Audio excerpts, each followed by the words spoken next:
Okay, so welcome everyone. I was just muted, so I'll start again. And yeah, so this is our second of our twice monthly Sila program. The Sila is the precepts that we take and hold in our hearts, and we will give 5 and 8 precepts. And if you're in the audience, the YouTube audience, we will share the screen so you can chant along. And if you look at it later, this is an opportunity to take them.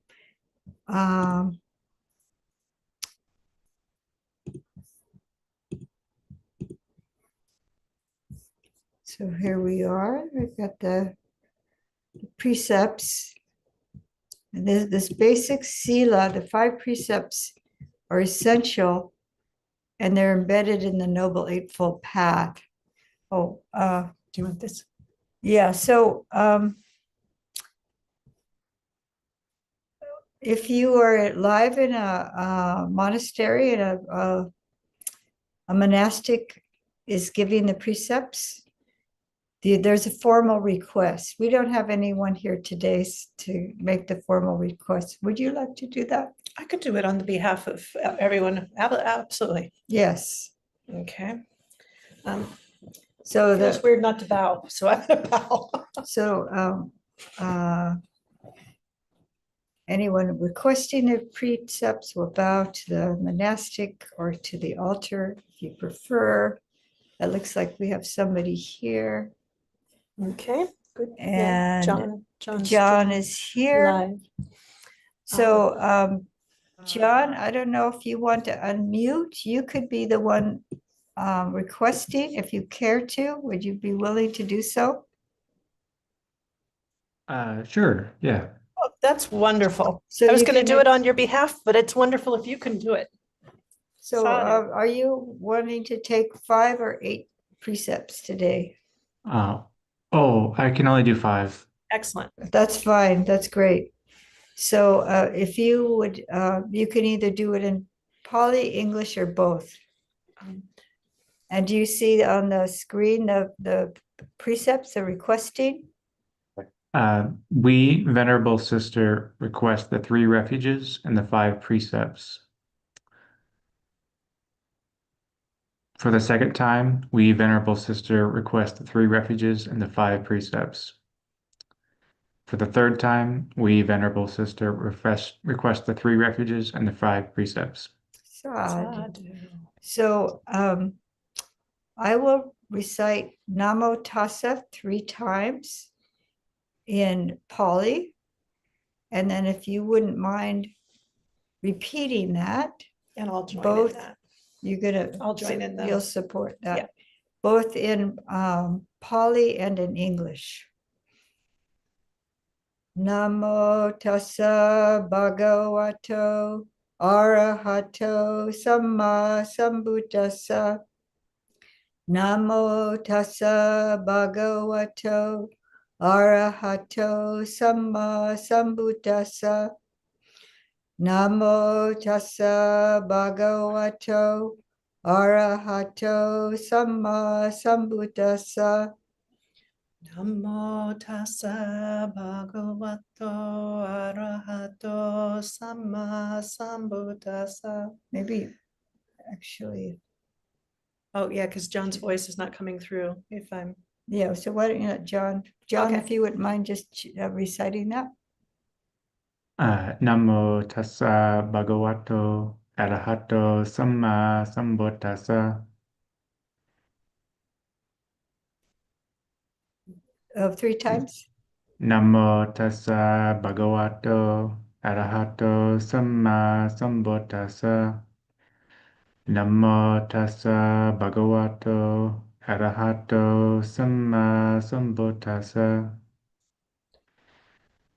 And then if you could say the English, please. Homage to the Blessed, Noble, and Perfectly Enlightened One. Homage to the Blessed, Noble, and Perfectly Enlightened One.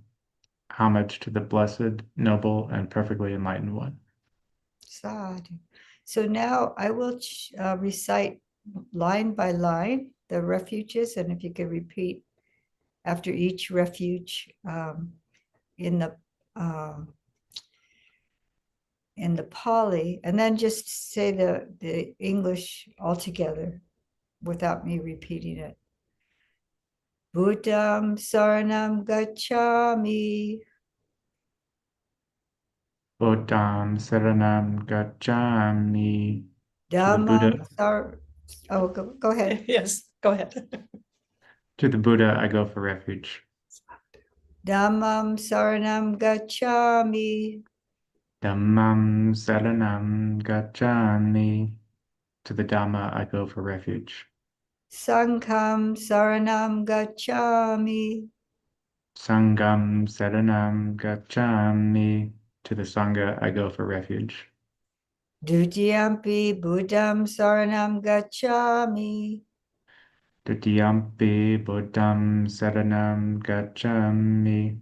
For the second time, I go to the Buddha for refuge. Dutiyampi dhammam saranam gacchami. Dutiyampi dhammam saranam gacchami. For the second time, to the Dhamma, I go for refuge. Dutiyampi sangham saranam gacchami. Dutiyampi sangham saranam gacchami. For the second time, to the Sangha, I go for refuge. Tatiyampi buddham saranam gacchami. Tatiyampi buddham saranam gacchami. For the third time, Go ahead. I'll let you go. So for the third time to the Buddha, I go for refuge. Yes. Tatiyampi dhammam saranam gacchami. Tatiyampi dhammam saranam gacchami. For the third time to the Dhamma, I go for refuge. Tatiyampi sangham saranam gacchami. Tatiyampi sangham saranam gacchami. For the third time to the Sangha, I go for refuge. Tisarna gamanam nitidam. This completes the taking of the 3 refuges. Ayya. So, and then the same pattern, if you could take the 5 precepts, saying the Pali and the English after I recite the Pali. Panatipata veramani sikapadam samadhyami. Panapipata veramani sikapadam samadhiyami. I undertake the precept to refrain from taking the life of any living creature. Adina dana veramani sikapadam samadhyami.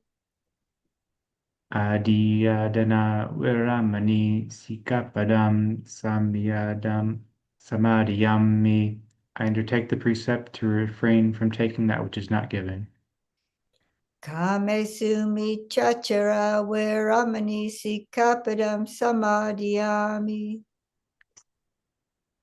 Kamesu michachara veramani sikapadam samadhiyami. I undertake the precept to refrain from sexual misconduct.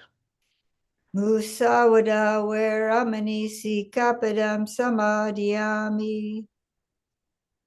Musada veramani sikapadam samadhiyami.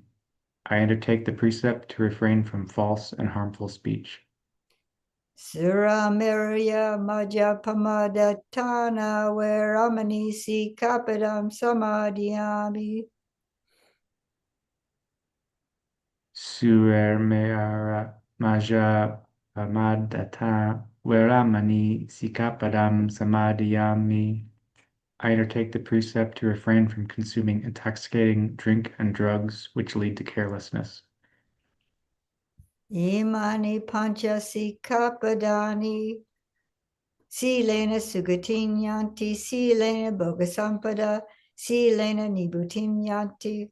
Tasma silam visodaye. These are the 5 precepts. Virtue is a source of happiness. Virtue is a source of true wealth.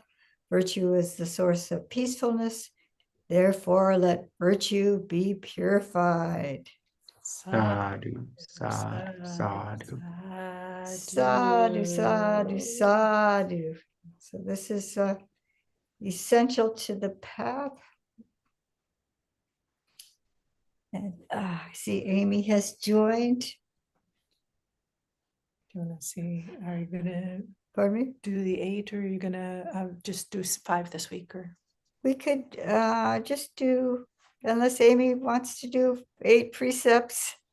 Amy, are you on 5 or 8 precepts this week? 5, okay. 5, Wonderful. okay. So All right, then I'm gonna stop the sharing on that part. Screen, there we go. And we'll go to pin, there we go. So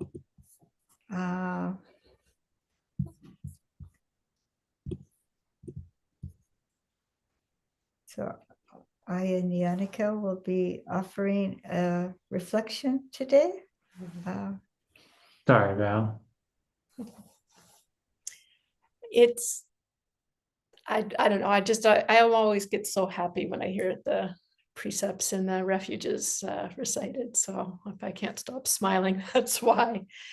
It's just such an amazing gift that we give to ourselves and to each other, to the world.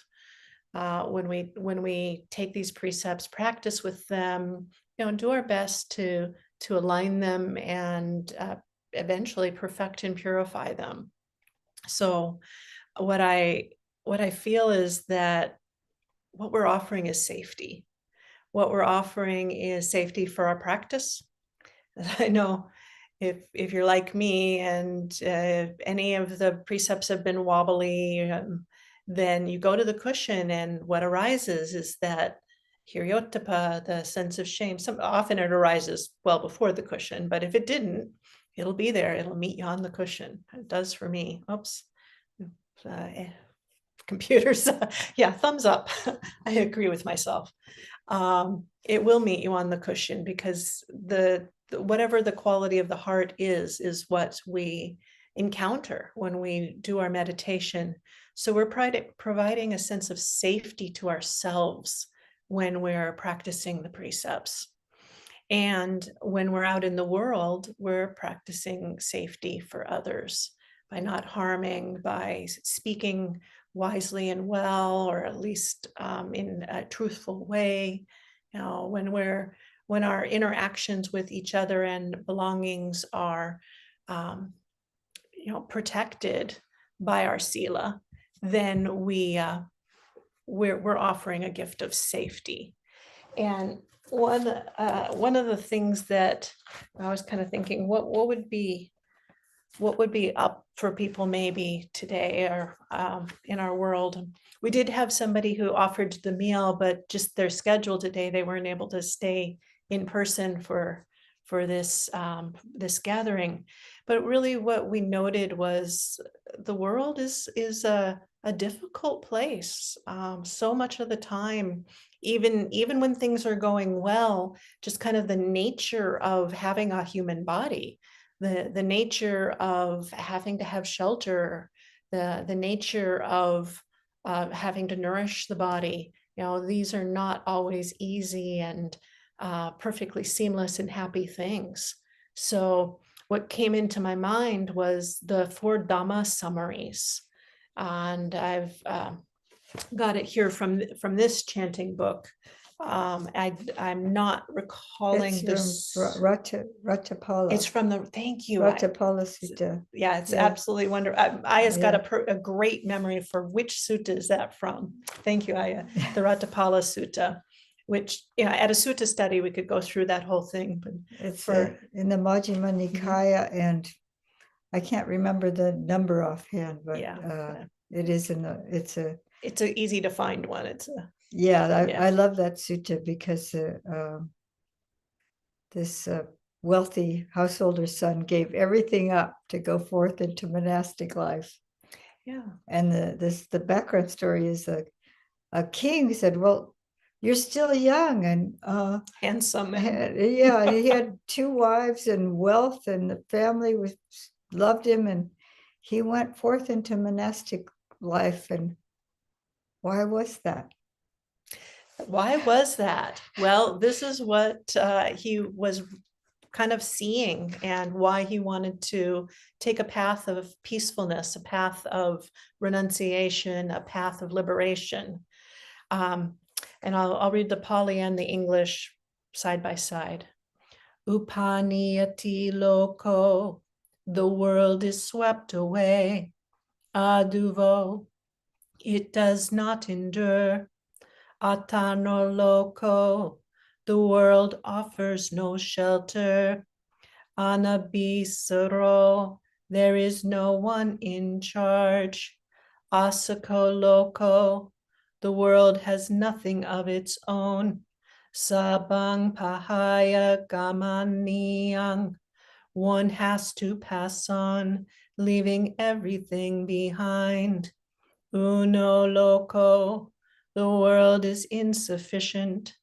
Atito, insatiable. Tanha daso, a slave to craving. So if we'd started this with that recitation rather than the precepts and the joy of refuge, then it might be a different tonality. And so I felt like this was something that really, why do we hold to the precepts? Why do we take refuge? Why do we pay homage to the Buddha? Because it really is the antidote. It is the training ground that helps us to meet a world that's swept away by craving, by delusion, by ill will. And we know that this world isn't going to endure. I mean, we see the chaos of the climate, and just the change. Whether you believe one way or another, it doesn't matter. You can see specific incidents of tornadoes. You can see specific incidents of the waters disappearing. So you see that it doesn't endure. It's not going to be as it has been, as it will be. Our sense of shelter, in those tornadoes that went through the Midwest in the U.S., people thought that those homes were maybe going to last for the next generation, and suddenly it doesn't. So it's not something we can take refuge in, that this apartment or this home or the particular animals who visit us, or that they're gonna, we have such wonderful little bunnies and things that visit, but I can't be assured of their safety in this world, in this forest. I can't be assured of our own safety. And so where do we find safety, and how do we offer safety? We don't harm, we don't harm. And we can be safety for others by not harming, and by encouraging not harming. And what shelter is there? Well, there is the shelter of our practice. There is the eventually nibbana. There is the release from these rounds of craving, these rounds of samsara. We don't have to be a slave to craving. There is a way to break through. And so as we do this every 2 weeks here, I just feel like it's a celebration. It's a celebration that we're aligning our hearts, we're aligning our practice, we're really embracing. My heart just glows every time I hear somebody recite the refuges or the precepts, because I know what an antidote it is, what an uplift it is. And so one has to pass on, leaving everything behind. The couple who was here earlier talked about their dog dying this week. And we visited someone else whose mother is not saying at all close to death, but has a dementia. Dementia. She has Alzheimer's, I think. And so something like that. One of those, so she's losing her mental mental faculties are degenerating, and for others, it's physical faculties are degenerating. So those we love also They may not be passing on as in death at this moment, but they change, and they can't necessarily go for a walk with us like they used to. And these are things that, as we practice in the Dhamma, as we see things clearly, it's much, much easier for our heart to say, yes, it's like this, to have compassion, to be able to do and interact with them in the way that's aligned with Dhamma. And I don't know if it was in this that I mentioned, that even the Buddha noticed, when someone passed on, that there was a shift in the Sangha. It was like, he said, when Sariputta and Moggallana passed, it was like the sun and moon going, so we do sense it, we do acknowledge it, but we're not shaken by it. We're not trembling under a weight of expecting it to be different, or really even wanting or needing it to be different. So that's what this practice, not just the Sila, but what the Sila then lifts up and allows us to do by doing our meditation in the safety of the ethics that we were holding, and then by the results of our meditation practice, allowing for the insight that allows us to not be wavered by the world is swept away, it does not endure, it offers no shelter, no one in charge, nothing of its own. One has to pass on, leaving everything behind. The world is insufficient, insatiable, a slave to craving. So I'm just so grateful that we are, in the two of us, in robes practicing, and those on YouTube and on the live Zoom, really doing something different. So I feel like we could name our Sunday Sila program a celebration. We could. Yeah. Sila celebration. Sila celebration. I like it. Maybe there's a name change in our future. Ayya, do you want to add anything before we open up? Yeah, I was still a layperson when I first read those Dhamma summaries, and it just struck me. And then whenever things seemed to be going out of control in my life, I'd say something like, the world is swept away. And it was kind of comforting in that it was like, this is according, this is according to reality, that this is the nature of things. Things won't stay the same way forever. It's just kind of like, so we just kind of remind ourselves, oh, right, this is samsara. That's another thing I said, oh, this is samsara. And I was at Amaravati, and this one monk was leading a sutta study. I can't remember his name right now, but he said, do you want to be craving slave, a slave to craving, or would you rather be a servant to the Dhamma, a servant to the Buddha, Dhamma, Sangha? And there's in the chanting, there's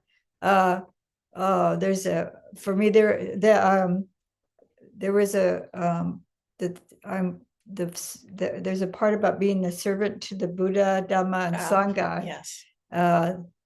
For me, there is no other refuge. The Buddha is my excellent refuge. And then, but there's somewhere along the line where he talks about I am dasa.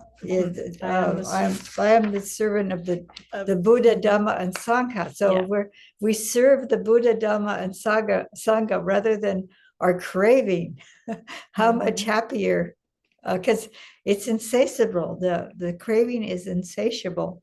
So that really struck me, when I first thought of that concept of, oh yeah, it's not like being a slave to the Dhamma or something like that. No. It's like we're serving it, we're, because of the word dasa and dasi have the same. A holder, an upholder. Yeah, but also can be a servant or a slave. Yeah. So but actually with craving, we really end up being like a slave, because we can be driven by it. Mm-hmm. So we if we make that distinction and we say, okay, I'm not just going to give in to all my craving, or I see that craving. wanting to pull me along. Then we don't have to give in all the time, or even most of the time. Doesn't mean we deprive ourselves, but we can use moderation. Just what we need is just enough. It is possible. And you used I was really glad you used the word comfort, because as I was chanting it, I thought, wow, I just said I'm so uplifted by the precepts. I wonder if people are going to take this as a downer. But I totally, when I read these the first time too, and I think I've seen both of you on programs enough to know that those that are on here live, that may not be the case, but those listening on YouTube, I don't know. It's not a downer. The first time I heard these two, there was something in me that relaxed. It's like, the first time I heard the Four Noble Truths, it's like, oh, this is something true and I can trust. This is safety. Understanding things like this is safety. You know, this is the nature of things. And somehow speaking the truth of that, I found it comforting and relaxing. Would you like to open it up for Yeah, questions? Yeah. Or just either of you in the we don't have the tech yet for those who are just watching on YouTube. We don't have enough tech team to like collect questions. So you have to be live on Zoom to be able to participate in the dialogues. Any of you here, love to hear your voice on this.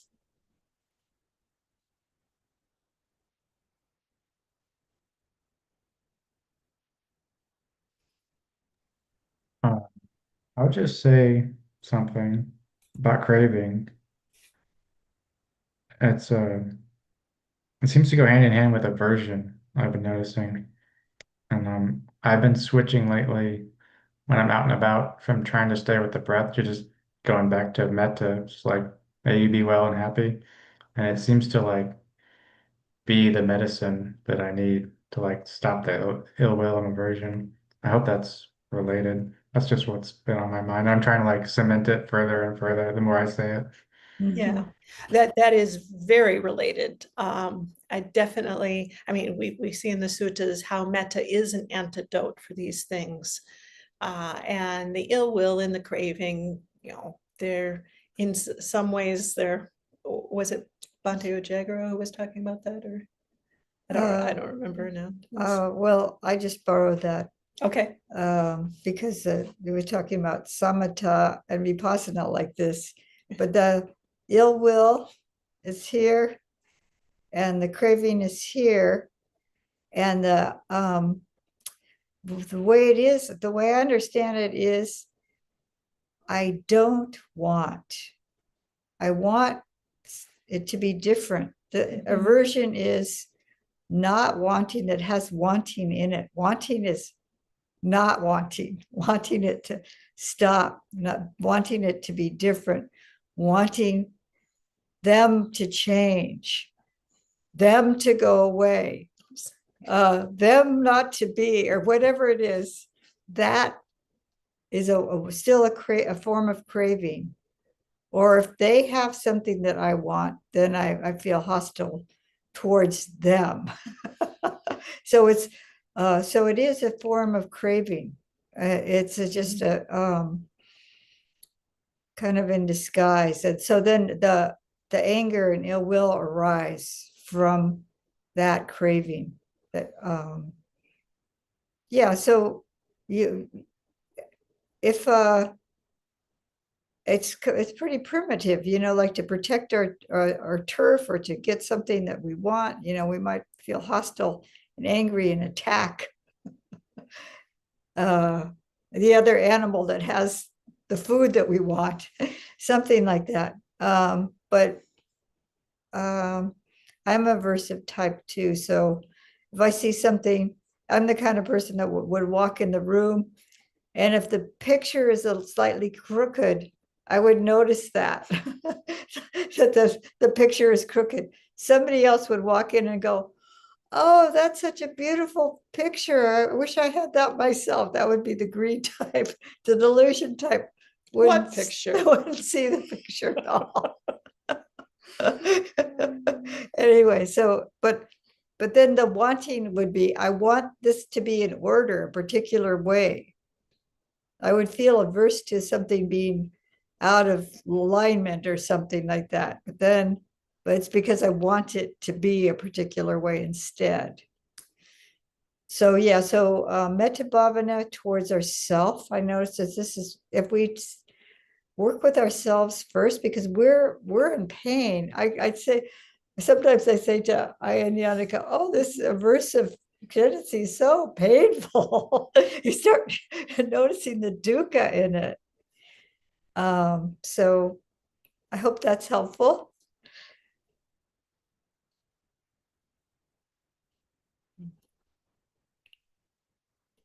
I see Andrew has joined. Welcome. Amy, did you have something you wanted to say? Yes. Good. Hello, Ayas. Good to see you. Good to see you both. Yeah, on the topic of the state of the world, just makes me think about, of course, how much suffering there is and how much grief there is right now. And, there's such an impulse. Even when you've found the Dhamma, there's still this kind of inherent impulse to try and fix things, even a little. If that wasn't the case, or if we could just get that figured out. And there's such an endlessness to it. This idea of craving having, or ignorance having no beginning, the craving for that. Well, craving is so complicated and it's so everywhere. It's such a strange thing how it permeates everything, and it's so difficult to see. Even our wish to help others and to fix bits of the world is craving. And even the good intention there is still just playing into the wheel and endless rounds of suffering and craving. And it's just so incredibly against the stream to accept the truth of that. Do you mind if I say something about what you just said? Okay. So yeah, there is what's called chanda, which is a form of craving. And chanda can be like kama chanda. And then there's Dhamma chanda. So the craving for the Dhamma. But then I think there's also the wish for people being happy, for people or other beings to be happy, safe. This is actually metta. So if you have this wish to help others, and for their safety and the ending of their suffering, the wishing that they would not be suffering or their suffering would end, that's karuna, that's compassion. So if somebody is in pain and hurting, and I can actually do something, like the lady we saw the other day with dementia, I could see she was acting kind of irritated and angry, but I could see that she was actually frightened. So I said, it's all right, it's okay. And then she said, it's okay. And I think it calmed her down a little bit. But just if there's some little thing we can do to help others, their heart goes out towards the other person, another person. If like I can't change the government. I can't save the people on the street that I see. But sometimes I've seen people on the street and I've said hello or smiled at them or when I had a little bit of spare change, sometimes I would give them something, or at least if they asked me, I'd say, oh, I'm sorry, not today, or something. But I would engage with them a little bit, and just even that, acknowledgement of them as another person, sometimes little things helps others. It's not tremendous, but it's something, and so whatever we can do to help, it's like we went we went to a march with a sign that said please practice non-harming, compassion, loving kindness, and equanimity, something like that. And so we were showing that we cared, even though as monastics we can't criticize or endorse a candidate or anything like that. We just wanted other people to know that we cared, and then other people came to us and said, oh, it's so good to see a presence of peace here. And so, just these little things that we can do for one another and for ourselves. So not to say that I'm trying to say I'm encouraging kindness. Yeah. So if there's a possibility to be kind, and then not to put ourselves down because we're craving the world to be different. It's like, is there something I always ask myself? I said, well, my tendency is to get angry. It's like, so I see at a political situation, I might start feeling annoyed and angry because it seems like it's really harmful, actually. So my response may be irritation or anger. And then I think, is this going to change or help anything? No. Is there anything I can do about it? Not right now. If there was something I could do about it, I would. But we just have to look for that opportunity to help others. I go through the world often with the phrase, what's the kindest thing right now? And that's with the complete understanding that this is, well, not complete, I'm working on it. The understanding of this is samsara. And I am not going to fix samsara. But in this moment, what is the kindest thing I could do right now? And that is protecting my Sila, protecting my mind, protecting my practice.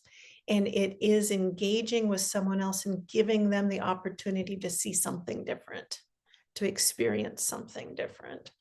And so what is the kindest thing I can do right now? And sometimes the kindest thing is toward myself.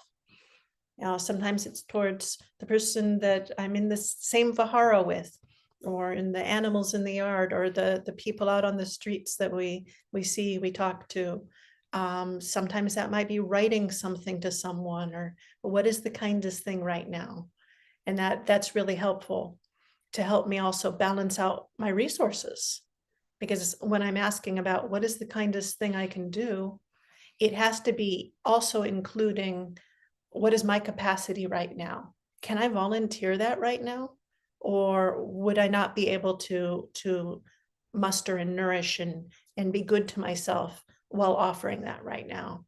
So the kindest thing always includes the whole package. And it includes this underlying, the Dhamma summary we went through earlier of the world is swept away. It is like this. And as I'm being swept along, I'm going to be as kind as I can. And it just makes my heart stay open. It makes my heart stay bright and warm. I think I'm generally a nicer person to be around when I'm doing that. I enjoy being around myself more. And my meditation's better. So bonus. Anyone want to continue on this theme or have another one that relates? Let's see, we've got it in the chat. I've found my attachment to things in the world is based in the need for something safe, and secure. But because of impermanence, there is no safety or security.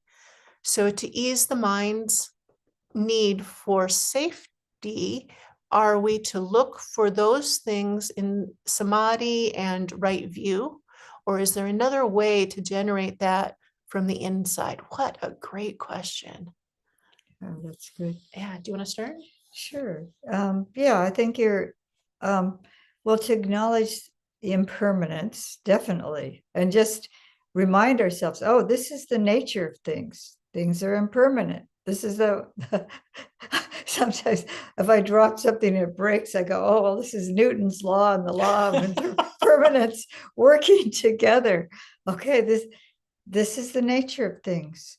And yeah, so we can do what we can to care for ourselves. Certainly we don't put ourselves in danger, but just knowing that it's a kind of a guardian. And when we think that at any moment, anything that we have can disappear or we can die suddenly. So to put the effort into samadhi, like you're saying, and the wisdom, developing wisdom, that's just exactly what we should be doing with our lives. So John was talking about metta bhavana. So having metta for ourselves, so when we see ourselves, or karuna, or compassion for ourselves. And this is a form of samadhi, or samatha, actually, a calming oneself. And if we're calm in a situation, we're able to see things more clearly. So, and if we're accepting of, okay, this is what's happening now, this is according to reality, things are unpredictable, things are difficult, things are impermanent. And so instead of saying, no, this shouldn't be happening, why me? It's like, this is in accordance with reality. This is what's arising at this moment. Mm-hmm. How do I deal with it with compassion? How do I deal with it with wisdom? Yeah, so developing a cool, calm, loving, compassionate heart is really a good way to, this is a safety. Mhm. And keeping our Sila well is a safety. So I hope that answers. You have anything to add to that? I'll add from the suttas. I see safety coming up when I search for the word safety, or kema is often the word in the Pali.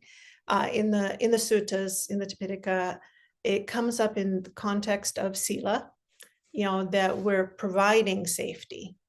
And it comes up in the context of samadhi, as you mentioned in the question, that is a spot where there is this rest, this safety. We're safe from the hindrances during that time. And then the other place that it came up quite a lot is in the Therigatha and Therigatha, the Enlightenment poems. And in the Enlightened poems, it's talking about that ultimate safety of Nibbana, which you find at the end of the Mangala Sutta. And every place for them is safe. And that is not talking about samsara suddenly becomes fluffy and kind in all its aspects. No, reality does not change. What changes is we're completely unshaken because there's no self here. There's no sense of longing and attachment and grasping, and it must be different. And so that's the ultimate safety, but that's where it appears in the suttas. And what Ayya is talking about, and what we've mentioned in many other contexts of the cool, or the warmth, or the stability, the practicing, the metta, all of these things are the ways that we can practice ourselves into Nibbana eventually. So don't wait until you can be in a jhana. Don't wait until you are completely emancipated to taste some of these refuge and relief. I'm not sure you were on at the time when we were saying we maybe need to rename this program the Sila Celebration Program. Because I think that's the uplift of the heart that we have.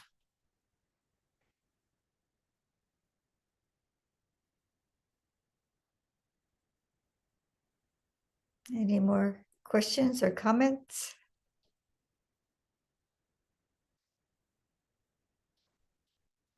We got to see it. Thank you. Yes, absolutely.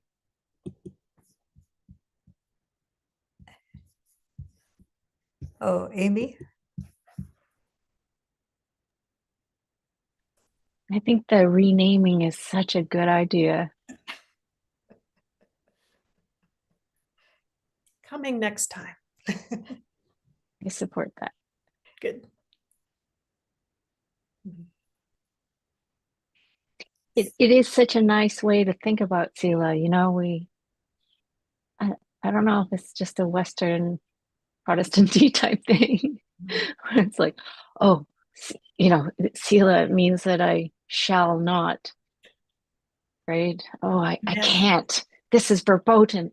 I must not. But it really is a good reminder of just how different the Buddha has taught us to see virtue. Yeah, our true wealth. It's our, yeah, and also true safety. Yeah. And the just something came to me when you were speaking in response to what you were saying. Now it just slipped away. That's talk about a Nietzsche. But the Sila, yeah, in the negative, it's a refraining from, I will refrain from taking what's not given or harming other living beings. The first one's non-harming, but ahimsa, and ahimsa can also be seen as protecting or helping. Now, I know Bhante Gunaratana has in the Noble Eightfold Path, the precepts appear. Mm-hmm. So, and right action is avoiding harming other living beings, so avoiding killing or harming of any kind, and avoiding sensual misconduct. But he has also the positive to not only not harming but protecting or helping other living beings. So when a fly is on the windowsill and battering around, I try to as kindly as I can guide it out. Mm-hmm. And it feels good. Yeah, to protect it, to save it, because it's just going to dehydrate.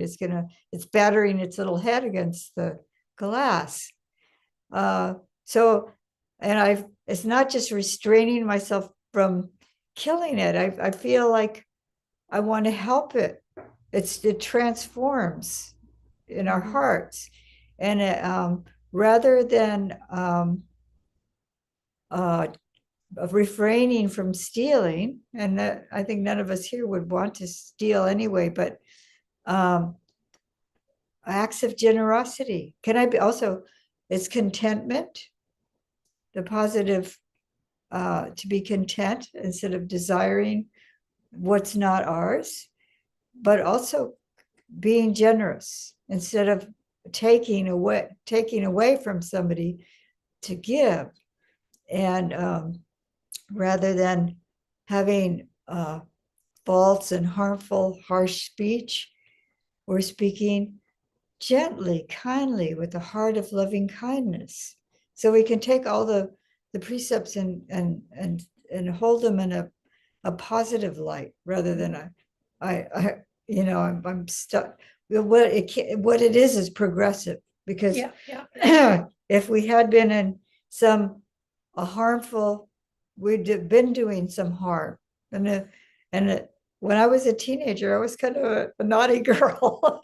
So I learned to stop doing some of those naughty things And then as I got older, and then also, like intoxicants and things like that, which are really common, at a certain point, I just, well, I worked in alcohol and drug treatment, so I just, I realized how bad it could be. So I stopped any kind of intoxicants. And then, but then I became celibate, and then various things, progressed as I went along. And then now look at me. Sadhu, sadhu, sadhu. So it was a progressive thing. But yeah, so this could be a celebration, that it's not like, oh, I've got, what do you call it? I'm, gritting my teeth and just, every night wishing I could go out and have a drink or something like that. Nothing like that. It's like, I'm so happy that I don't feel like I need to do that. I realized how, it wasn't really bringing me any happiness at all. All that naughty behavior that I engaged in just actually was suffering. So, so you abandon the unwholesome, and then you start to develop the wholesome. So that's the, acts of kindness, being kind and helpful to others rather than being harmful, and our speech being kind and loving and truthful rather than dishonest or manipulative or angry or whatever.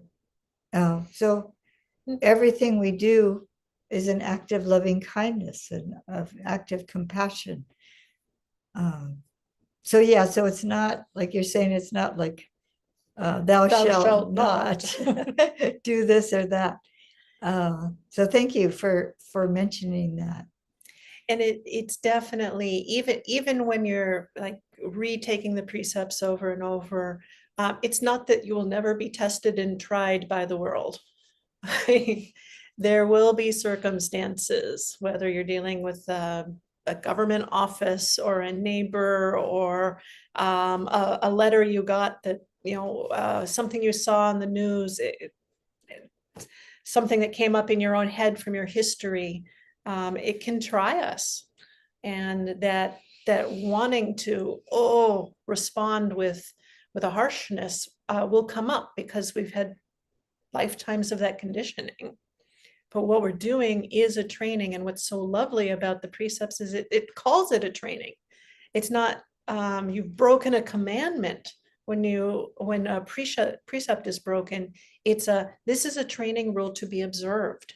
And so you observe, I didn't behave up to the standards I would like to be when I'm looking at what would a beautifully held non-harming precept be, or a speech, my speech, my precepts around speech. What would the beautiful quality be? Okay, I'm not there. So it's a training to be observed. I observe my current behavior and I train to go more. That's what I mentioned earlier about the Hiriyottapa. It comes up and I go, ouch. All right, reset, realign with the precepts. Okay, clear the heart, clear the head, shake it out of the body, recommit to this training to be observed. And I love that is an ongoing, it's not a failure, it's a moment. I mean, it could be a failing at that moment, but it doesn't make me destined for hell now. It makes me able to observe and take a course that realigns me with the precepts. And then we end up like this. Also, we have, we take our Patimokkha, or we do what's called a Parisuddhi on the new and full moons tomorrow. So so we're accountable actually to one another. So if I've broken a training, our precepts, there are certain precepts that are confessable. So it may be helpful, and it is for us to have somebody, a buddy or somebody that we can speak to, if say, oh, I wasn't quite honest the other day, and I actually kind of said a white lie or an actual lie or intentional lie or whatever. If and then and just so that you can speak to somebody about it. And for us, it's like to be accountable. We And it's can't we not can't become punitive. we can't do unless we've broken there's more serious rules that we wouldn't. I mean, if we broke them, We haven't would, broken those. we would no longer be in robes. There's some that are called defeats or parajikas, but the most of the rules are confessable, and so, but what's still, it's kind of a little bit embarrassing. Oh, I did this or said this or whatever. So it's kind of a reinforcement to try to. That's not the reason I would refrain from lying or something like that. But knowing that, okay, that I have, okay, oops, I slipped there. I slipped and now I need to fess up. Fess up. So it helps to speak about, oh, or in this circumstance, some of them we break because they're in this society, they're rules that were understood in a particular context, and now that's like, if we break them, it's not I don't know how to explain it. It is not any of the 5 precepts. So anything that's aligned with the 5 precepts, it doesn't matter what kind of robe you're wearing or not wearing or hairstyle you've got. Those are our virtue, our ethics. But there can be some that were set up to be appropriate in the society at the time of the Buddha. And when we transport them into the society here, I mean, one example is the not supposed to hand food to a lay person. And that was something that was appropriate in that culture. But here, if we received a large meal when we were out and we wanted somebody else to be able to have the food, it would probably seem very rude to like set it on the sidewalk next to them. Yeah, we've shared with homeless people. So, yeah. I've just, And that's a that's conscientious. that's out of compassion. I'd Yeah. rather hand it to them than set it down. I mean, when you're out, yeah. Yeah. So those are the kind of that as an example of the kind where we might, But we still talk about it. but we still talk about it. And that's when we translate the precepts, the 5 and 8, a training to be observed. That's the observation part. And we're laying it open to each other so that it can be mutually observed. This is how I did this. This is why I did it. And sometimes the conversation around it can be, oh, well, that's a slippery slope. Are you concerned about, or I totally get it. That makes, I would have done the same, or that we just blew it. Or we just blew, yeah. Yeah, but it's usually Definitely. it's very small things. I mean, it's not for us. We it's just really a fine tuning for the monastics to be keeping these precepts, and some of it is about renunciation. Like if I eat after solar noon for some, like, oops, I looked at the clock and it was after the time or something like that. Yeah, so it's very minor usually, and for a lay person it wouldn't be a problem at all. Great. Yeah, so Yeah. anyway, this is Any questions about the nuances of observing and training, and or your own experiences of it? John? Yeah, I don't keep 8 precepts, I guess, but I have pretty much given up music and like shows and stuff. And I've noticed that my meditation is better. And then I've been able to like I go around and drive around, make deliveries for my work job. And I can basically just go around and like 8 hours, just nothing. And it's I didn't think I could be able to do that, but now it's great, really. But I Mhm. have noticed though that as the day goes on and stress gets more and more and more, the tendency to want to put something in your ears grows and grows and grows, but you can be mindful of it. So I don't know what you would call that, maybe like 6 precepts. Just but mainly for 5. Mhm. Yeah, so yeah, I remember when I was a Zen student, I did notice the impact of shows and things like that. And I just naturally stopped wanting to watch them because it did impact my meditation. So that's your own protecting your mind. It's a kind of sense restraint. Mhm. So yeah, so you can take it as a precept for yourself or a protection for yourself. Mhm.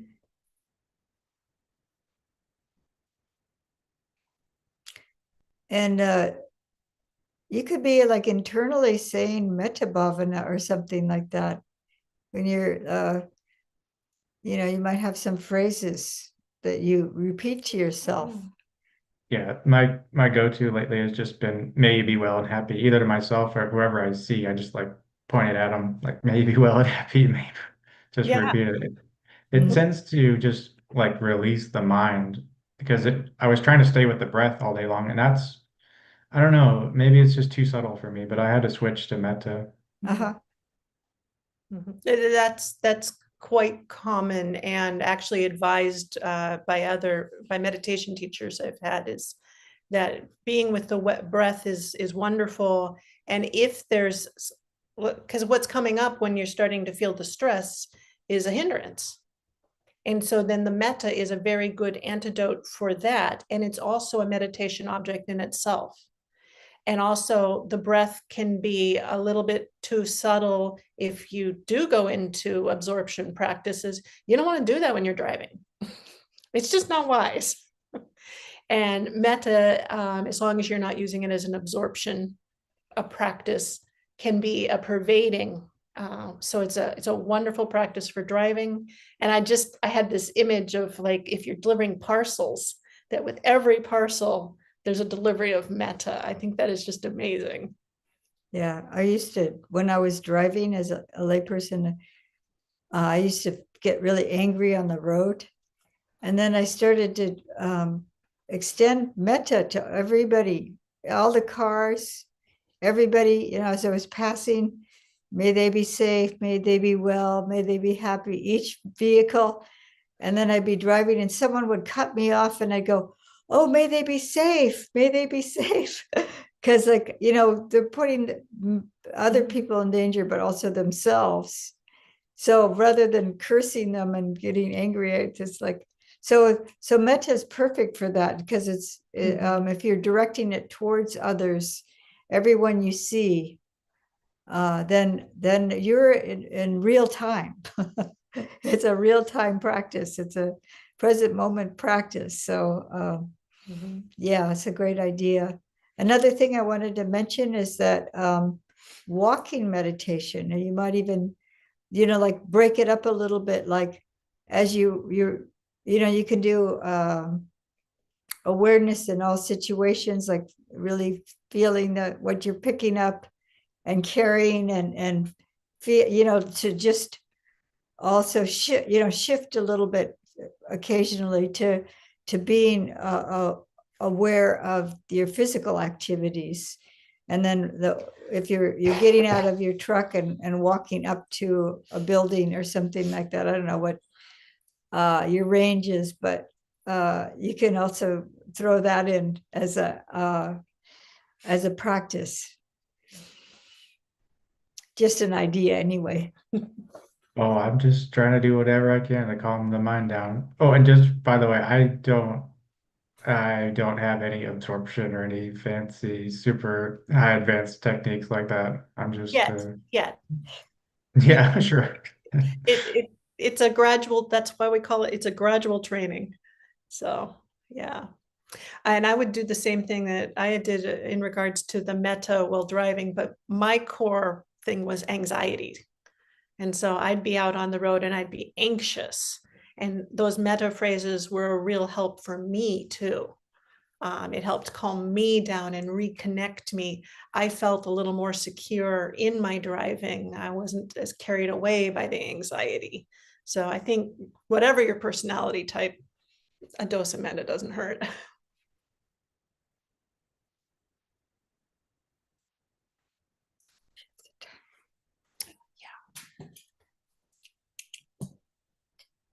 So it's been just about an hour, a little bit over. Unless someone has a burning question, I think we could end. Yes. So if you have a Thank you. Buddha image, or you can bow to this lovely image here on the screen. And we'll just do the Pali refuge. Oh, I think we got to get the Buddha in the back a little higher thing. Looks like he's peeking up over this Buddha's knee. Oh, okay. Okay.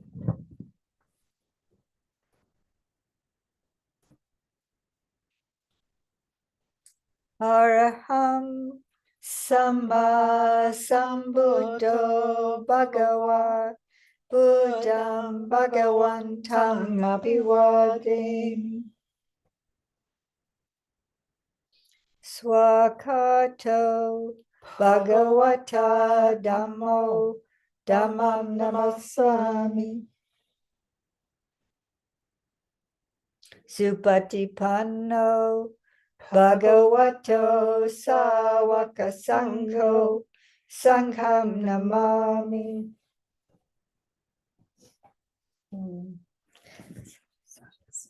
Thanks for celebrating with us this week. Yeah, thank you. Have a wonderful rest of your day or evening, wherever you are.